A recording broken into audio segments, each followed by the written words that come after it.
মেয়েটার কথাগুলো খুব সুন্দর লাগে, সবাই একটু মনোযোগ দিয়ে শুনবেন। এই তো হাজির। আচ্ছা, রাজমিস্ত্রির কাজে যাচ্ছি না। এখন যদি আপনাকে এই 5টা ইট একসাথে হাতে দিয়ে বলি 1 ঘন্টা দাঁড়িয়ে থাকার জন্য, পসিবল হবে তো? আচ্ছা দাঁড়ান, এই একটা ইট কমিয়ে দিচ্ছি। এই 4টা ইট, এটা নিয়ে 1 ঘন্টা দাঁড়িয়ে থাকতে পারবেন? ওকে, আরো একটা কমিয়ে দিলাম। এখন এই 3টা ইট, এটা সম্ভব? অনেকটা কষ্ট হয়ে যাবে না? আচ্ছা, আরো একটা কমিয়ে দিচ্ছি।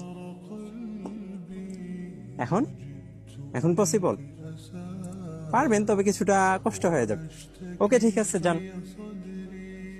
সবশেষে এই একটা একটি অবশিষ্ট থাকলো, এবং এটা নিয়ে আপনাকে 1 ঘন্টা দাঁড়িয়ে থাকতে হবে। হ্যাঁ, এবার খুশি তো? ঠিক এইভাবেই মেরাজের রাতে নবী করিম সাল্লাল্লাহু আলাইহি ওয়াসাল্লাম আল্লাহর কাছ থেকে 50 ওয়াক্ত নামাজের পরিবর্তে মাত্র 5 ওয়াক্ত নামাজ নিয়ে এসেছিলেন আমাদের জন্য।